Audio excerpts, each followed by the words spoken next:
Okay, another evidence na talagang wala na talaga.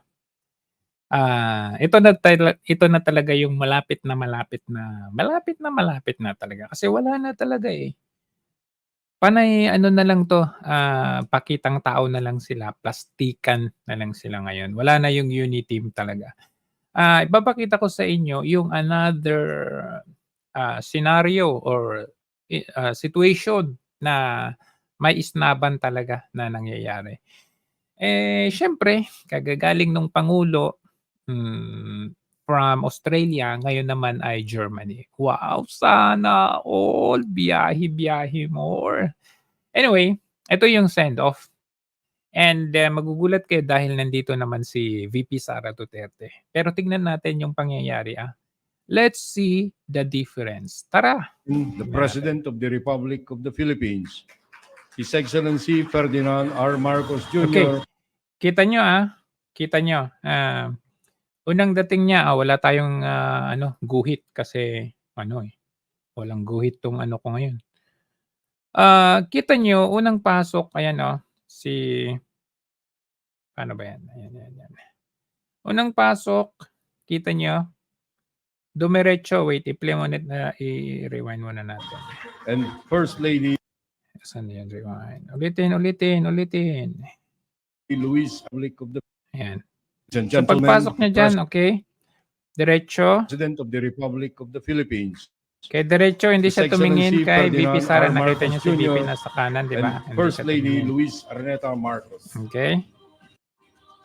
Thank you very much, Secretary. Ayan. Magkatabi sila pero nakita ninyo meron silang pagitan, Vice ayan. President Sara Unlike Duterte, nice to dati, see you back from Davao. okay? House Speaker Martin Romualdez, members of the Cabinet. Ayan. So nakita natin, meron silang isang pagitan na upuan, ayan. Okay? Those who will be joining us to Europe, and those who will be holding down the fort here. Sana all talaga, no? Pasay City Lone District Representative Magpapasana all ka na lang Antonino talaga. Calixto, and of course Pasay City Mayor Imelda Calixto Rubiano. I think we should already put offices for you here. Ayan. He was trying to make a joke pero alam niyo yun yung AFP Chief of Staff iba talaga General si Duterte, Romy no? Browner Yung and joke niya Major talaga Service nakakatawa. Commanders. Ito, PNP pinipilit niya Chief magpatawa General pero anong klaseng Benji tao yan? Acorda, Browner. Philippine Coast Guard Commandant Ronnie Gaban. You're supposed to be secret, so I won't greet you anymore. The National Security Wow, Advisor. nakakatawa. And of course, the First Lady Lisa. Agoy, kailangan mong batiin yan pag di mo binati yan. Wala. Magkakaroon ka ng batok niyan, babatukan ka niyan. Who, against her better judgment, is still accompanying me on this. Kita niyo. Kanyang tawa, no? Sabi niya, bantay ka mamaya sa akin, sabi niya. Strip. So, fellow workers in government, ladies and gentlemen. Dati, nagkukurutan pa yan sila or nagtatapikan sila ni Good afternoon. VP Sara. Pero tignan nyo, alam nyo, may napansin na ako ngayon dito kumonte yung mga send-off people. Di ba dati, pag punong-puno yan Ngayon kumonte na lang, pakunti na yung mga naghahatid kay PBBM. Europe to visit with two important partners, the Federal Republic of Germany and the Skip Czech na Republic. natin to kasi basa-basa na naman to. My visit is upon the gracious invitation of Federal. Kita nyo I think balikan ko yung ayan, balikan ko yung saan na yan?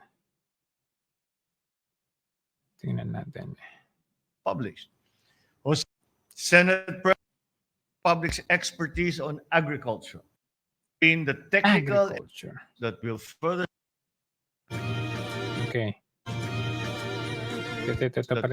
cement the enduring ties between the Philippines and Germany and of course the Czech Republic. Maraming salamat po. Mabuhay kayong lahat. Parang inantok pa. So kita ninyo no, ayan. Ang napansin ko dito, yung mga upuan na 'to, designated na upuan mo na ito, eh. Kasi tingnan mo like for example itong si Browner, si Acorda, do'n at do'n pa rin yung upuan nila. Kumbaga designated na 'yan yung mga upuan. Kaya wala ng choice si Sara Duterte at itong si Liza Marcos na magkatabi sila 'no. Kasi, if I'm not mistaken 'yan pa rin yung puwesto nila noong una pa. Oo, nung magkaibigan pa or beshi pa sila 'no. So, as soon as natapos nag-thank you na itong si Marcos, nakita niyo itong 'yan si Liza, ayan. Humarap na siya sa kaniyang kanan, right side. Para kunwari may kakausapin, pero ewan ko kung totoong ano 'yan, yung sincere yung pag-uusap niyan. Pero andun talaga yung iniwasan na si Sara Duterte. Gano'n din si Sara Duterte, kita mo, sino yang kausap niya, 'di ba? Hindi ba mas importante yung, Vice President? Anong sinasabi mo diyan, Lisa, 'di ba? Kaya huwag kayong ano, ayan, si VP Sara naman, nakatingin naman sa kanyang left. Ayan, kita mo? And then, umalis na si Sara Duterte. Oh, ayan, umalis na siya diyan, eh. Umalis na siya diyan.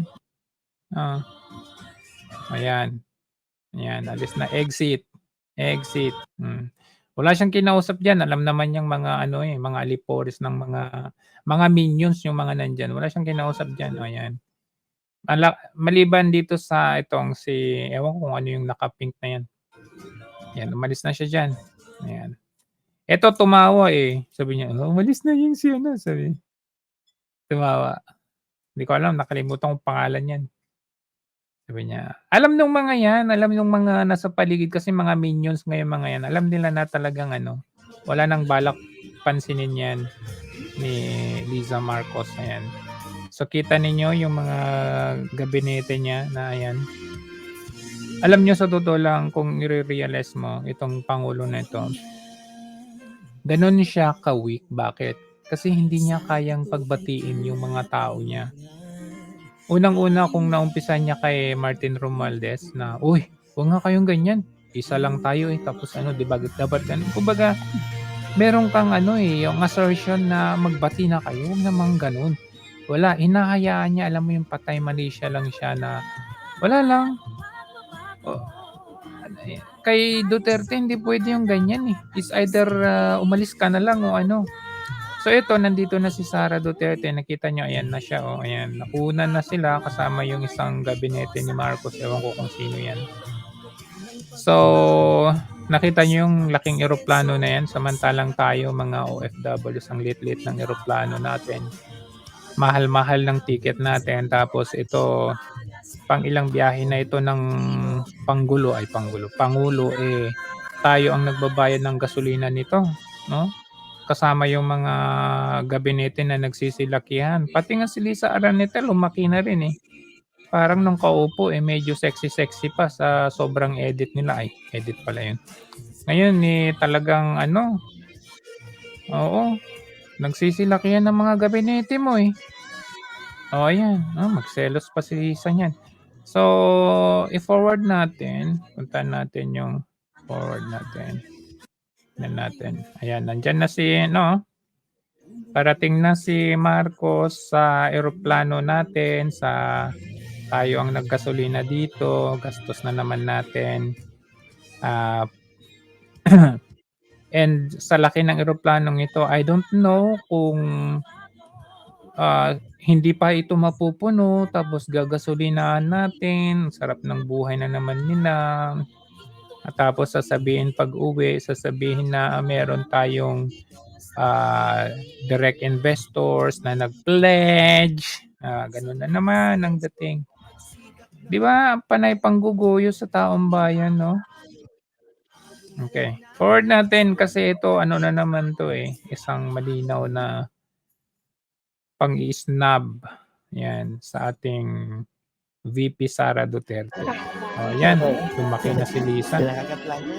Laki-laki na, Wow, fashionista. Ooh! Ayan. Huwag ka nga ganyan, Jojo, masyado ka naman. Anong gusto mo? Wow, sweet na sila ngayon. Ba't ganyan yung hawak niyo? Oh, binitawan. Aba! Sana naman magde-date ang mga 'to sa Germany. Last time sa Australia kayo nag-date, ngayon sa Germany na naman. Gastos na naman namin 'yan. Sana all provided. Ayan. Bah, galing. Galing ng pangulong 'to.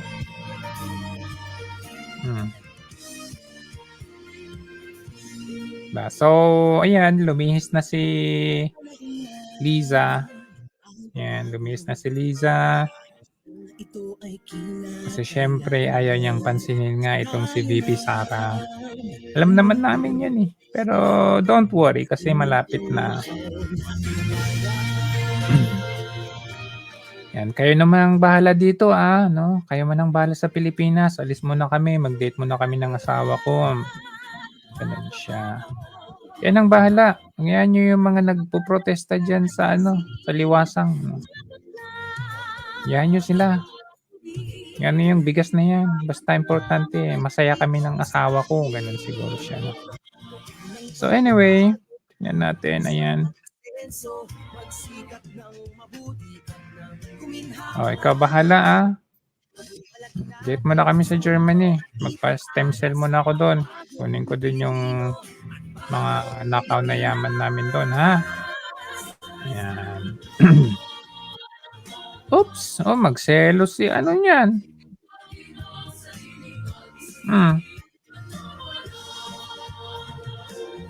Tama na, palitan na. Aba, gusto pang ibeso-beso.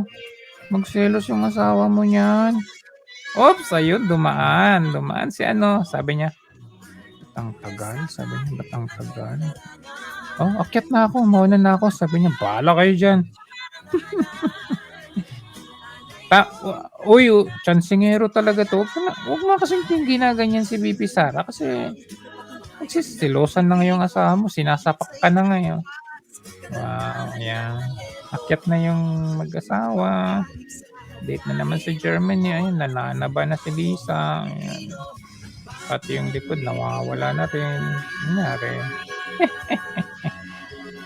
Grabe ka naman, Jojo. Masyado kang masyado ka namang mapangkutya. Hindi pangkutya yun Sabi ko nga appreciation yun kasi nananaba na. Ibig sabihin, pinapalusog natin. So, hanggang dyan lang guys. Ayan. Ayan. Antayin na lang natin yung kanilang yung kanilang pagbabalik, dala-dala yung pledge, yung pangako, no? Pangako lang. Huwag na tayong umasa. Basta pinangako lang yon.